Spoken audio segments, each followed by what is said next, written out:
මේ ලකුණු 5-10 තිබුණත් ගොඩ යන්න පුළුවන් මේ කරන් යන වැඩ පිළිවෙල තුළ. හරිද? ඉතින් එහෙම දරුවෙක් අපේ පන්තියට ඇවිල්ලා තියෙනවා. ඒ දරුවා කැම්පස් යන්න ලං වෙලා බුලත් අතකුත් අරගෙන ඇවිල්ලා වැඳලා එයාගේ සතුට කියලා යන්න ඇවිල්ලා තියෙනවා. මගේ නම ටිෂාන් දහනායක. අද කැම්පස් ගියාට නංගි මල්ලි මම මුලින්ම සර්ගේ ළඟට එද්දි මට තිබුණේ ගණන් වලට ලකුණු 14යි. මම ආවේ නිර්මාණ අන්තිම දවසේ. මට තිබ්බේ ලකුණු 14යි. නිර්මාණ හැමෝම ගණන් ටික හදනවා. මම ඉතින් කව කට්ට තියාගෙන ඒක කරකව හිටියා ඉතින්. එහෙම කර ඉඳලා ඊට පස්සේ සර් පටන් ගත්ත සංඛ්‍යානය කියන පාඩම.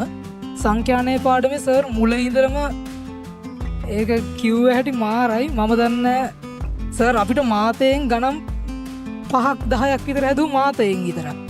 මම දන්නේයි මාතයෙන් එච්චර ගණන් හදන්න කියලා. හැබැයි මං වගේ කෙනෙක්ට තේරෙන්නේ එහෙම ගණන් 10ක්වත් හදන්න ඕන මාතයෙන්. නැත්නම් අනිත් අය වගේ මමත් මෙතනින් අතෑරෙනවා. ඉතින් කොහොම හරි සංඛ්‍යානයේ පාඩම හොඳට අල්ලගත්තා.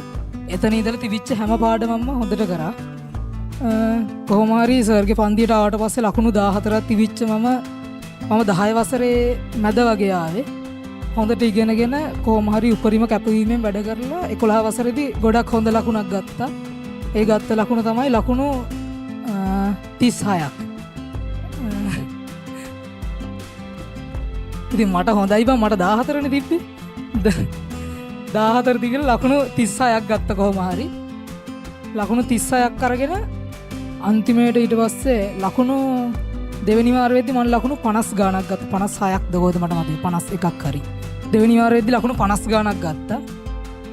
කොහොම හරි තුන්වෙනි වාරයේදී ලකුණු 36න් පටන් ගත්ත මට ඉස්කෝලේ තුන්වෙනි වාරයේදී ලකුණු 90ක් තිබ්බ ගණන් වලට. අපේ සෙක්ෂන් එකේ වැඩියෙන්ම දෙවෙනියට වැඩියෙන් ලකුණු තිබ්බේ මට. අපේ ඉස්කෝලේ සර්ලා මිස්ලත් මගේ පේපර් එක ආයෙ බැලුවා මේ මුගේ පේපරේ මත කියලා. කියන්න බැරි වුණා මට ගණන් වලට ඒකක් ආව ඕලෙවල් වල. ඒක අමතකුණා කියන්න. කොහොම හරි ඕගොල්ලෝගේ වෙලාව ගොඩක් වටින නිසා මම කියන්නේ පුළුවන් තරම් වැඩ කරන්න ගණන් හදන තරමට ඕගොල්ලොන්ට පුළුවන් වෙනවා. ගණන් කියන්න කටපාඩම් කරන්න පුළුවන් එකක් නෙමෙයිනේ. පාස් පේපර් පුළුවන් තරම් කරන්න. කොහොම හරි දර්ශන සර් කියන්නේ හොඳ ගුරුවරයෙක්. ඒ වගේම අපිට ගොඩක් දේවල් කියලා දුන්න ජීවිතය ගැන සර් මාර විදියට මගේ ජීවිතයට ලොකු හයියක් වුණා. හැමෝම මාව අතහැරලා දාද්දි සර් කවදාවත් අපිව පහත් කරලා එහෙම කරේ නැහැ. මොකද මට එහෙම වෙලා තියෙන නිසා මම කියන්නේ.